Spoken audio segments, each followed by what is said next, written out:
It's a big divisional early game for the Baltimore Ravens as they face the Cincinnati Bengals in week 2. We talk about who has to step up for the Ravens in order for them to get a win in Cincinnati coming up next year on Locked On Ravens.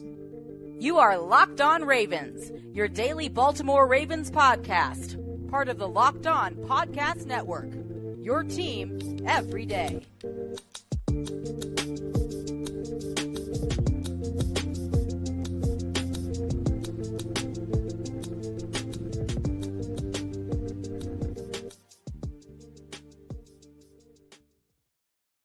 Welcome into another edition of the Locked On Ravens podcast. We're your daily Baltimore Ravens podcast, and I'm your host, Kevin Oestreicher of Ravens Wire, here with you on the Locked On Podcast Network, your team every day. Thank you so much for being here, making Locked On Ravens your first listen each and every day. We're free and available all podcasting platforms. That includes over in video form on YouTube. Today's episode of Locked On Ravens is brought to you by Gametime. Download the Gametime app, create an account, and use code LOCKEDONNFL for $20 off your first purchase. Last-minute tickets, lowest price guaranteed. You can find us over on YouTube in audio form anywhere you get your podcasts. Also on Subtext if you want to subscribe over there for text updates, exclusive content, and more. But the Ravens have a big early divisional matchup. Week 2 going to Cincinnati, taking on the Cincinnati Bengals. And we have a very special guest here to break it all down. It's my favorite intro hype man. And of course, he provides that amazing Ravens content too over on YouTube and more places. It's Ingraven Vids. And Ingraven, I know that it was an interesting week 1 for the Ravens. They come out with the win, but obviously injuries galore. How are you feeling on this team after that game?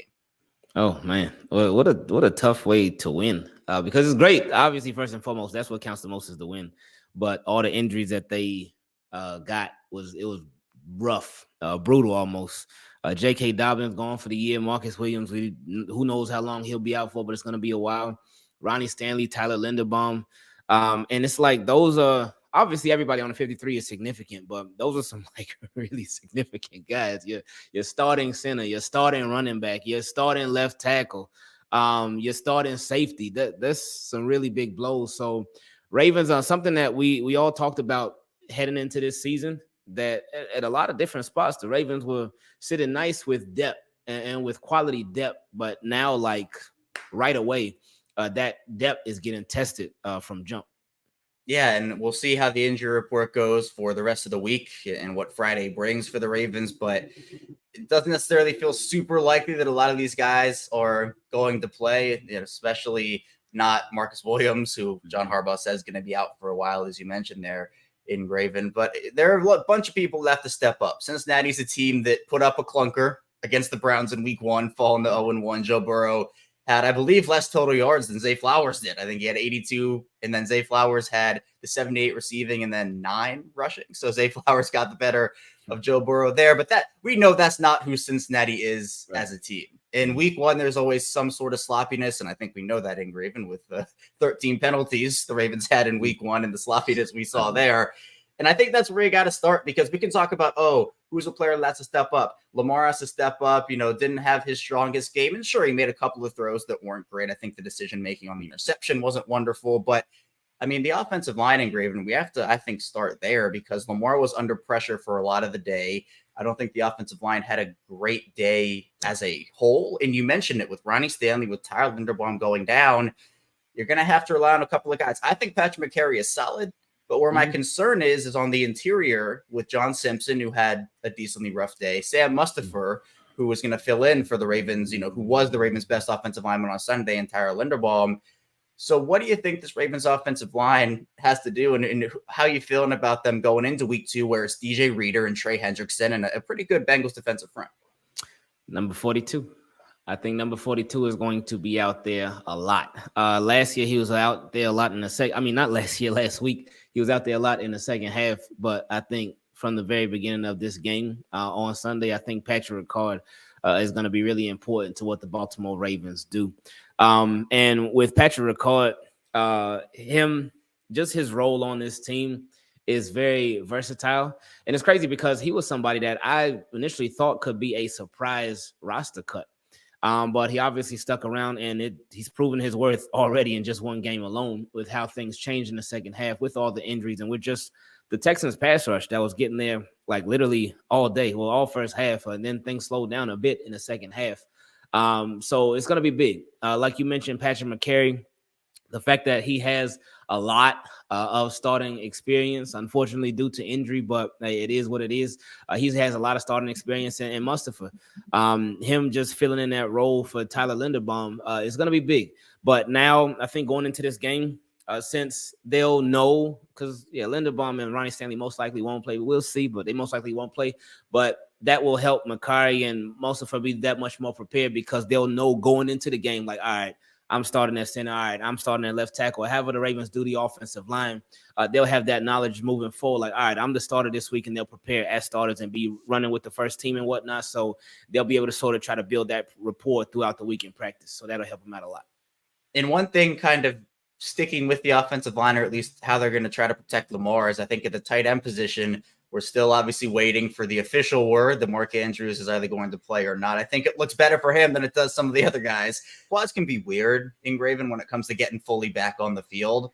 So for guys like Isaiah Likely and Charlie Kolar, who I think struggled a little bit in week one with a couple different things, those guys are going to have to step up because it's not like if Mark Andrews comes back, it's going to be 100% Mark Andrews. He's the only tight end on the field. We know that's not how the Ravens work. And while it's not going to be the Greg Roman tight end personnel usage that we saw, they're still going to have those guys out there on the field. So for me, at least, I think that Likely and Kolar are two guys that everybody talks about Andrews. And if he's back, it helps the Ravens offense a ton. But Likely and Kolar are some of those like underrated X factors that struggled in week one and hopefully can bounce back in week two. Yeah, for sure. I really thought that with Isaiah Likely, I thought we were going to hear from him more, see him more, but it was a pretty quiet game from him. I think he just had one catch for maybe like 4 yards. And then Charlie Kolar, he had that drop. So we didn't really see much from them. But with Mark Andrews, like you mentioned, the quad injury is tricky. It's very, who knows how it's going to be. Like you also talked about, it could be, if he comes back, it could be a limited amount of snaps for him. He may not be the Mark Andrews of old quite yet. We hope that he is, and we hope that he comes back, but we just got to be patient for whenever he does. So as far as the tight ends, I would hope that they find different ways to get those tight ends involved, just to really boost their confidence too. Because of week one, they kind of laid a dud almost.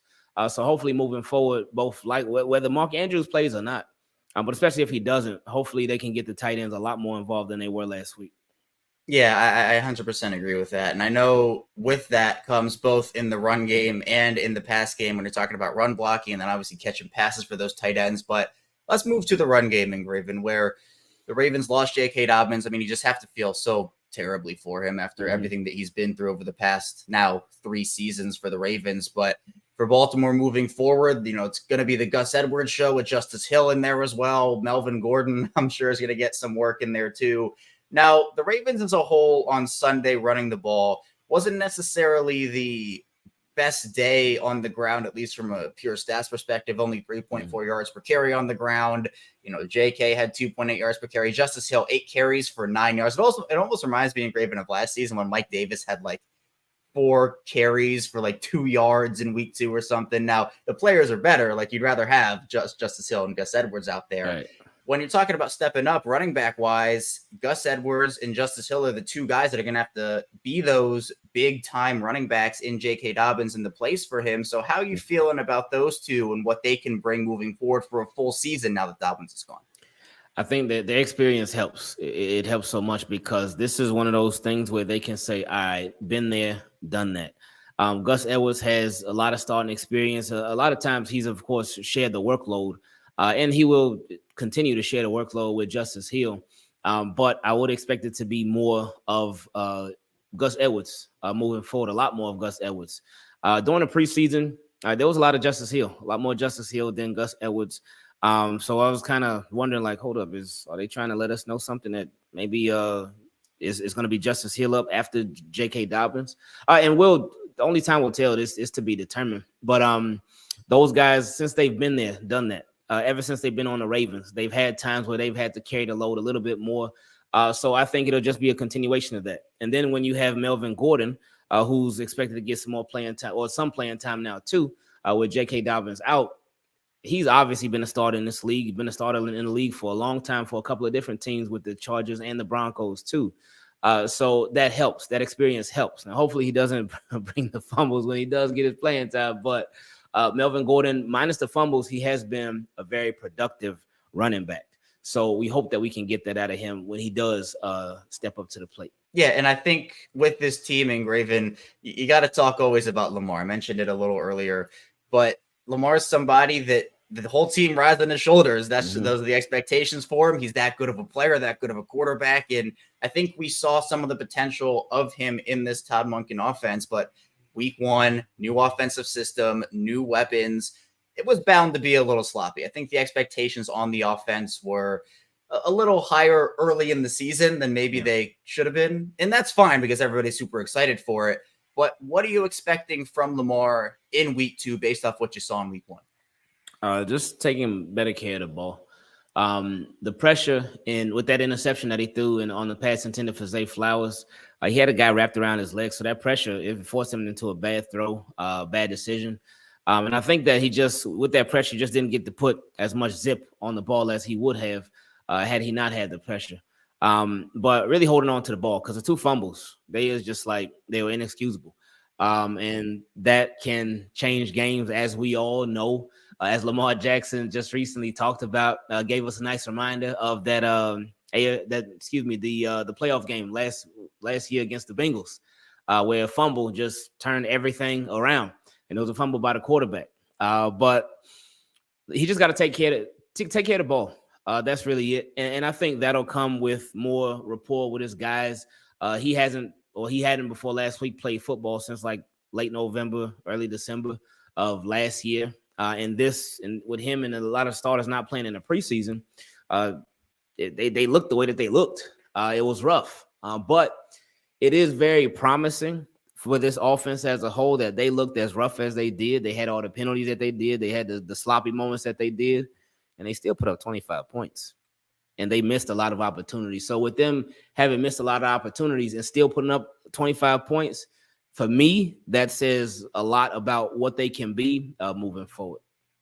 Yeah, and I know a lot of people Ingraven with that game were saying, well, why didn't they put up 40? It's the Texans, and I say, look, that I get it. It's probably one of their easier matchups on paper, but that's an NFL football team over there. Right. And I always say there are no easy wins, even though some people do say there are, but they're not. You got to go prepare. You got to go execute. If you don't execute, if the first half Ingraven was 7-6, like the Texans came to play. Now the Ravens adjusted. I think we saw some nice offensive in-game adjustments from Todd Monken. I know a lot of people were very happy to see that after a lack of that over the last couple of seasons with a certain offensive coordinator. But I still think it was very nice to see, and hopefully the offense will continue to just settle in. And I think it's going to be a process to settle in. They'll look better and better each week, hopefully. But we'll get back to them in the final segment. Coming up in the second part of the show, we're diving into defensive keys and other players on that side of the ball who have to step up. So be sure to stay tuned. A lot to get to still here on Locked On Ravens. But first, this episode is brought to you by Gametime. And there are so many different times when people can be stressed out trying to buy tickets, whether you're trying to find them last minute, if you're hunting down the best price, or competing with other buyers for a popular event. Buying tickets to your favorite event should not be stressful. Gametime is a fast and easy way to buy tickets for all the sports, music, comedy, and theater near you with killer deals on last-minute tickets and their best price guarantee. You can stop stressing over tickets and start getting hyped for the fun that you'll have. And for the Ravens, obviously they're traveling to Cincinnati to play in week 2, but you can get back in on the action in the next home game. So be sure to check out Gametime for that. And they have a lot of good things over on the Gametime app. It's a really good experience. They have flash deals and last-minute tickets. It's also easy to find and buy tickets for every kind of event in your area. They have images of seat views and the lowest price guarantee, event cancellation protection, job loss protection, and more. So forget planning months in advance. Gametime has deals on tickets right up to the day of the event. You get exclusive flash deals on tickets for football, basketball, baseball, concerts, comedy, theater, and more. The Gametime guarantee means you'll always have the best price. If you find tickets in the same section and row for less, Gametime will credit you 110% of the difference. It's the fastest growing ticketing app in the country for a reason. Get images of your seat before you buy so you know exactly what to expect when you arrive. Buy tickets in a matter of seconds, 2 taps, and you're set. Tickets are sent directly to your phone so you never have to dig through your email. Snap the tickets without the stress with Gametime. Download the Gametime app, create an account, and use code LOCKEDONNFL for $20 off your first purchase. Terms apply. Again, create an account and redeem code LOCKEDONNFL for $20 off. Download Gametime today. Last minute tickets, lowest price guarantee. We're back. Our second segment of Locked On Ravens. Kevin Oestreicher still here with Ingraven Vids. And Ingraven, while the offense had their growing pains, I think the defense, while there were a couple of areas you'd like to see improve, I thought they had a pretty good game Mm-hmm. overall. Roquan Smith was beasting out there with 16 total tackles, and Patrick Queen had another 11. Brandon Stevens was all over the field, and then Ronald Darby, who they brought in, he ended up having a really nice game, and definitely in terms of tackling as well. But although the Texans are an NFL team, I don't think they have the firepower that the Bengals do on the offensive side of the ball with Joe Burrow and Jamar Chase and T. Higgins and Tyler Boyd and Joe Mixon, etc. So it's going to be a different type of challenge. And again, we all know the Bengals did not play very well in week 1, but this is a team that is probably very angry about how they played. They want to get back, and it's a big division game for Baltimore. So on the defensive side of the ball, when you're talking about positions or players that need to step up, where do you kind of go first with that? Just getting ready to go against Jamar Chase, Joe Burrow, like everybody that you mentioned, the secondary, and just really the defense as a whole. I think one of the things that I saw that I really loved on a couple of different plays last week, one of them was Ronald Darby, and another one was Malik Harrison. They made some of my favorite plays last week on defense because they were open field tackles. It was just Ronald Darby and I think it was either receiver or running back, and it was Malik Harrison, and I think it might have been a quarterback or the running back, but they were just one-on-one, and it was up to them to stop it, and they did.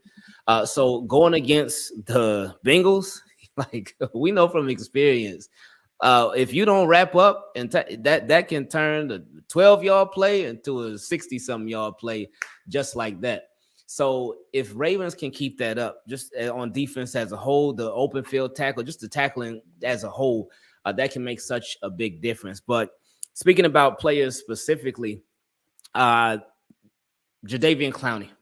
Jadeveon Clowney, he did have a good game last week. He got some pressure, but I feel like he had the sort of Odafe Away effect, because Odafe Away, he'll get pressure and he'll be close, but he just won't always finish. And that's what happened to Jadeveon Clowney twice last week.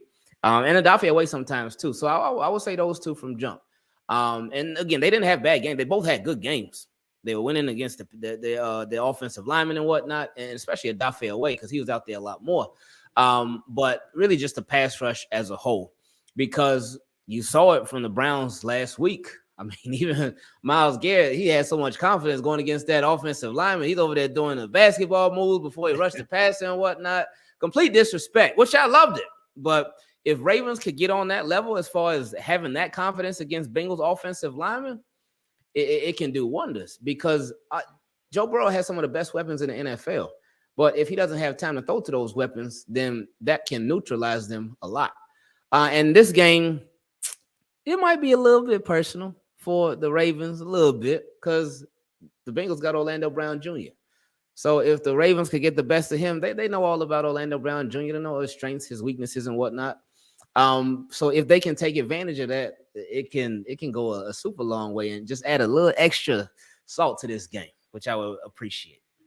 Yeah, and I feel like Ingraven, the Ravens and Bengals rivalry has definitely grown over these last few seasons, and I know the fan bases certainly take that rivalry and they wear it on their sleeve. So it's definitely something that the Ravens and Steelers rivalry, I think, has grown into a rivalry still, but with a lot of respect for both teams and the fan. And when you still don't like the Steelers, right? That's what it is. But the Bengals, I just feel like there's like a hate. Like people just do not like the Bengals, and Bengals do not like the Ravens. And I think we've seen that chippiness kind of carry over to the field for both these teams. So we'll see how it goes. But I love the point you made about Jadeveon Clowney and Odafe Owe maybe not showing up in the box score a lot, but still making an impact. Because I feel like for edge rushers and pass rushers, I feel like their success is measured by the box score. Where it's if they don't have sacks and they're not making an impact. If they don't have 10 sacks in a season, they're not good. Jadeveon Clowney has sometimes struggled with consistency pass production-wise over the course of his career, but he's been a very consistent edge setter, a good run stuffer, and someone that we saw in week 1 step up to the challenge and have a really good game despite only having one tackle. It was one of the Ravens' best defensive players, only had one tackle on the field. So I love that point, because I think that players like that are underappreciated because they don't have 10 tackles in the game. So that was a good point you made there. But I think also, Ingraven, with Cincinnati, Marcus Williams being out, you got to rely on a guy like Geno Stone now. And Geno Stone is going to be a player that I think gets a very big snap count share. We'll see if Teron Harmon gets called up this week. You know, he just signed, so I'm not sure. And if he did get called up, I'm not sure what his role would be, just coming off the practice squad and just signing with the team. But I think this is a big Geno Stone week in terms of him stepping up and just making sure that he's in the right places and filling that Marcus Williams void. So I know there is a drop-off from Marcus Williams to Geno Stone, but how confident are you in Stone to step up and make some plays? I really like Geno Stone. I think the only thing that's held Geno Stone back from really taking it to the next level is just the opportunity. Because whenever he's been on the Ravens, it's always been somebody in front of him at safety. That's been pretty good. So now, unfortunately, with the injury to Marcus Williams, Geno Stone has an opportunity. He has an opportunity to start and probably start for a while for however long Marcus Williams is out for, and really establish himself consistently in the NFL. Because there have been the times where he would get in here and there and whatnot. He may start here, there, whatnot, but it was never consistently. But now, yeah, he's really going to be out there a lot. So I expect good stuff from Geno Stone. I don't expect him to be all pro or get 5, 6, 7 picks, anything like that. But I think that he will fill in for Marcus Williams nicely. He ain't going to be Marcus Williams, but I think he'll fill in nicely and really establish himself as a starter for a future team. Yeah, I agree. And there are a lot of those guys who are either in contract years or big prove-it years. One of those guys in a contract year is Jase Medical, Ingraven, who I thought had a really good game on Sunday against Houston on that defensive front. And the Bengals offensive line struggled. Now, you mentioned the Browns have some good players over there, Myles Garrett being one of them. But while the Ravens don't necessarily have that name value, and while Myles Garrett is certainly one of the best, if not the best defenders in the NFL, Ravens do have some players on that defensive front that could wreak some havoc if the Bengals offensive line again struggles. It's not like the Bengals offensive line can get away scot-free if they make some mistakes. The Ravens will make them pay for that. And I think Madubuike is one of those guys who is kind of figured a little bit more out each season and now comes into a contract year and started off the season strong. So on that defensive front, how do you feel like the Ravens will do, and who do you want to see step up? Yeah, Madubuike will be a big one because I feel like with Madubuike, like this year, he got a lot of extra motivation because he just looked at the guy right next to him just get a nice contract, Broderick Washington. So he's got to be looking at that like, okay, hey, I'm happy for Broderick, but I want to be happy for myself too. And I love when fans talk about, oh, man, this guy, he only stepped it up because it was his contract year. Well, I mean, okay. I mean, wouldn't you want to step it up if you know you can get a big raise coming up? So I'm looking forward to Madubuike just making that jump. Now there's no Calais Campbell there. So Madubuike has even more of an opportunity. Michael Pierce, who I forget about him a lot, especially this offseason, because my focus has been so all right, Madubuike, Broderick Washington and whatnot, Travis Jones. But yeah, he missed a lot of last year with injury, but he's healthy too. So just really that the entire interior defensive line, because when quarterbacks, when they get pressure from the outside, they can step up. They can step up in the pocket or whatnot, maybe evade some defenders that way. But when it's coming straight up the middle, that makes it that much harder. And you want to do everything that you can to make Joe Burrow's job that much harder. So if Justin Madubuike could just put in a little extra practice, put in a little extra time at the weight room this week to deal with that Bengals interior offensive line, just to move them to the side on his way to Joe Burrow, no problem.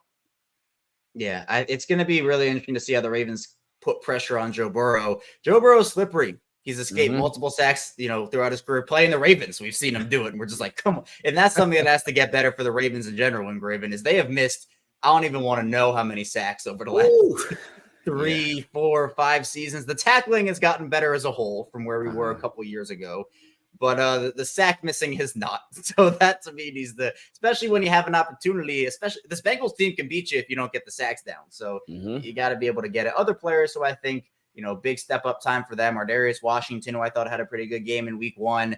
Him in the slot covering some of those Bengals receivers, obviously Ronald Darby and Brandon Stevens. And if Rack Yassin plays, him as well. And then David Ajabo had a strip sack on Joe Burrow in the week 17 game, week 18 game they played last season. It was his first career tackle, a strip sack on Joe Burrow. So I think for the Ravens, they have all these players that can step. We don't have to talk about Roquan or Patrick Queen, who both play great. Kyle Hamilton, I guess, is a guy who could step up as well and make some plays in that secondary. But Coming up in the final part of the show, we'll talk about keys to this game if the Ravens can best the Bengals and final score predictions. So be sure to stay tuned for that, playing to get to Unlocked on Ravens. But first, this show is sponsored by BetterHelp. And there are plenty of times in people's lives when you might be up thinking about thoughts are racing through your mind. You wake up early, and also those thoughts could prevent you from being able to enjoy your life. Do you ever find that you're just trying to fall asleep and your brain suddenly won't stop talking? Do your thoughts start racing before bed? Or other inopportune moments, and there are so many moments when that can happen. Just when you're not even thinking about it, all of a sudden you start thinking about things. It turns out, though, one great way to make those racing thoughts go away is to talk them through. Therapy gives you a place to do that, so you can get out of your negative thought cycles and find some mental and emotional peace. And there's so many benefits of therapy, and so many have benefited from it, such as learning positive coping skills, how to set boundaries, you can become the best version of yourself as well. And it's not just for those who have experienced major trauma, it's for everyone. So if you're thinking about starting therapy, give BetterHelp a try. It's entirely online, designed to be convenient, flexible, and suited to your schedule. All you have to do is fill out a brief questionnaire to get matched with a licensed therapist and switch therapists anytime for no additional charge. Get a break from your thoughts with BetterHelp. Visit BetterHelp.com/lockedon today to get 10% off your first month. That's BetterHelp, HELP.com/lockedon. We are back rounding out this Purple Friday edition of Locked On Ravens Week 2 style with Ingraven Vids. I am Kevin Ostraker. And Ingraven, there's a point I want to ask you about that I think is very interesting in terms of maybe why this Ravens offense started slow and then what it could mean for this game. Now, Judge Rebick kind of hinted at the fact that maybe the Ravens offense started slow because they were holding some stuff back to get right for these divisional games. And I guess that is a very clear tribute to the Vault that Greg Roman very so clearly said, because you want to keep some stuff in and then let it all out sometimes for these big divisional matchups. And I know Todd Monken has some stuff in his vault that he's waiting to unleash, but what did you see from that offense in week 1 that makes you encouraged for week 2 that they can add even more? Because I like the tempo that they had. I like the adjustments that were made. And I think it was a pretty clear difference from the first half to the second half. So what do you think they can take away from that into this week? Lamar throwing that ball downfield. He had some really nice throws to Zay Flowers and Odell Beckham Jr. Down the field. And just I like the fact that they were using all of the field too. Sometimes he would throw it to a back. Sometimes he would throw it short. He may have to scramble a little bit, throw it to a tight end. Or that on that where Rashad Bateman had came back for the ball and then got a little bit of yak. So just throwing that ball all over the field and really using the entire field from sideline to sideline with the passing game, that's important. And if they can capitalize on that, and like we talked about earlier, just clean up the sloppy stuff, and that'll happen over time. It'll get better and better over time. But just really the yak too.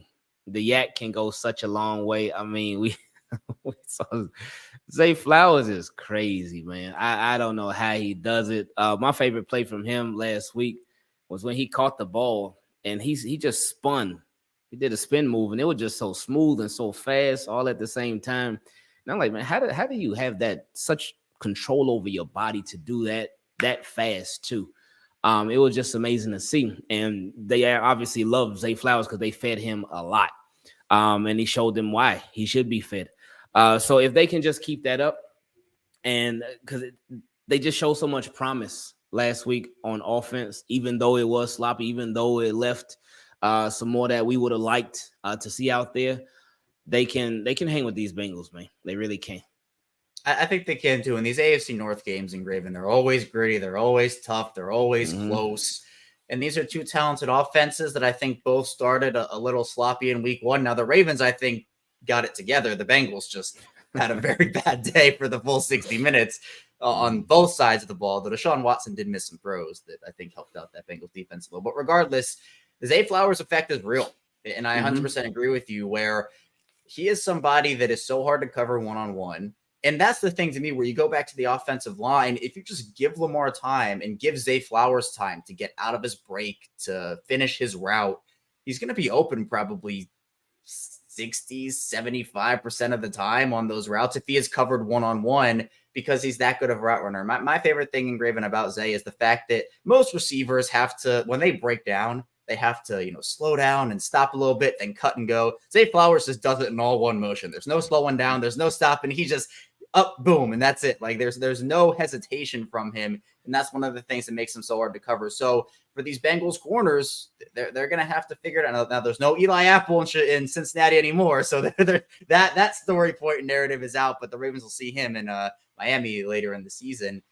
But I think on defense, when talking about what has to happen, just making Joe Burrow uncomfortable, and that is Mike McDonald in this Ravens defense. I think the Ravens played the Bengals really well last season in the two games that counted, which was week 5 in the wild card game. Now, the Ravens beat the Bengals in the wild card game, and if you remember, Ingraven, Joe Burrow was playing really well up to that point. And I remember I had him as my dynasty quarterback, and he was every week he was getting me like 30 points and 35 points. But then Mike McDonald comes out in these like 2 high shell looks with safeties, and just Joe Burrow could not get anything against the Ravens defense. And then in the wild card game, Joe Burrow still struggled. And you know, I talked with Locked On Bengals yesterday for yesterday's show, and they kept saying, you know, Mike McDonald had done a great job against Joe Burrow. And that was one of the keys for them. I think it's one of the keys for me too, because I think one of the MVPs for the Ravens this past season, or this last season when playing the Bengals, was Mike McDonald and his defense. Yeah. Wow. With Joe Burrow, Mike McDonald's job is tough, but he's shown that he can do it. That's why it gives me a lot of confidence for this game, because we've seen it already. We've seen it with a Ravens team last year without Lamar Jackson, that it came down to the very wire. It came down to the wire. It came down to the very end. And if it wasn't for crucial mistake, a heartbreaking mistake, then who knows how it could have been. But now you have Mike McDonald with another year of NFL experience as a defensive coordinator, another offseason as a defensive coordinator with the Baltimore Ravens, and another year of film and all that against Joe Burrow. And even just last week, looking to see, okay, this is what worked. Oh, okay, I like, oh, this is what worked too. Oh, okay, oh, well, maybe this didn't work. Oh, but this works. Okay, noted.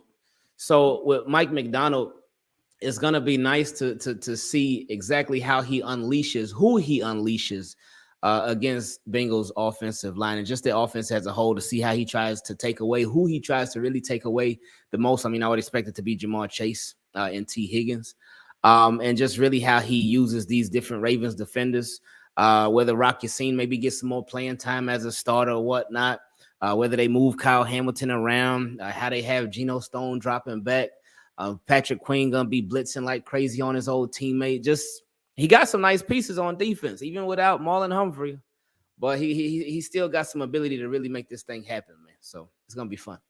Yeah, I think, you know, you can't discount the injuries and who the Ravens are missing or are going to be missing in this game, but there's no doubt that Mike McDonald, still with injuries last season, was still able to go out there and put up really solid performances against Joe Burrow and those Bengals. But all right, Ingraven, let's get into the prediction time here. It's going to be a tough game. It's going to be a close game. I think when you're talking about a final prediction, you got to take a lot into account. But there's one thing that's for sure. If the Ravens beat the Bengals on Sunday and put them in an 0-2 hole and go to 0-2, put the Bengals to 0-2 and the Ravens go to 2-0, it'd be so good, so big for the Ravens early in the season. It's such a big opportunity for them. Do you think they'll capitalize? Wow. I'm gonna say yeah. And I'm gonna say, I know these are two slightly different teams, but I'm gonna say yeah, because they were very close last year. They played their hearts out against these Bengals last year, especially in that playoff game, but they didn't have Lamar. So I think now with Lamar, with a better offensive line may not be as good. We'll see. It's to be determined. But with Lamar Jackson, I think he makes a big difference. I think Ravens take this. I'm going to say 27-24. Say Ravens win on a field goal in overtime. I like that. And whenever you can take Justin Tucker, you do it. So I like that there, Ingraven. For me, again, my prediction on yesterday's show was Bengals 31-27. But I like to take the whole week to give a final prediction. I like to go through everything, and I did that. And it was the Ravens the whole time. I'm going Ravens, and that to me is because some of the stuff you mentioned, but also I just expect a better game from the offense. Now, offensive line is still a huge concern of mine. Yep. I don't know how it's going to go. If the Ravens offensive line cannot block for Lamar, it's going to be so tough for them to get a lot going. They're going to have to, again, bring 42 over, Patrick Ricard, as you talked about, and also put check down options out there. But against the Bengals team, Joe Burrow with the calf injury, I don't think he's 100% right now, and it's early in the season. The offense is still trying to iron out some of those wrinkles, especially on offense for the offensive line of Cincinnati, which, again, really struggled. Do the Ravens have Myles Garrett? No, they do not have Myles Garrett. But I still think they have solid players. So I think it's going to be a close game, a tight game. I'm going to go 23-22, 1-point win for the Ravens as my final prediction. I think I overshot it points wise. These divisional games are always so weird when it comes to points, and I think it's going to be another one of those sloppy games. But my final prediction is the Ravens at 23-22. But Ingraven, I always appreciate your time. I always enjoy talking with you. Thank you so much for coming on and joining me and talking Ravens. Please tell people where they can find you and what you're working on. I appreciate it. I appreciate you having me as always, KO. You can find me on Ingraven Vids, where we talk about Ravens, probably 25-8, because it's more than every single day. And then also for just our general NFL content, where we cover whatever's happening around the entire league. You can subscribe to the channel called More Ingraven Vids. So again, thanks for having me on. I appreciate you as always. And yeah, we'll run this again soon too. Absolutely. I'm looking forward to it. For more Ravens and NFL content, be sure to check out Ingraven. His links will be in the description below. And if you want 5-day-a-week Ravens content from this show, be sure to subscribe, follow along in audio form here. If you want to subscribe on subtext also, it's a text format where you get, exclusive content, text one-on-one conversations. It's really fun. So YouTube, audio form, subtext, be sure to get in all that here on Locked On Ravens. That's all I have for you here today, though, on Locked On Ravens. Thank you so much for tuning in. When we get back here on Sunday, it'll be after the game. We'll be doing a live stream talking about what happened in that Ravens and Bengals game. So be sure to stay tuned for that. I'll see you right back here soon on Locked On Ravens.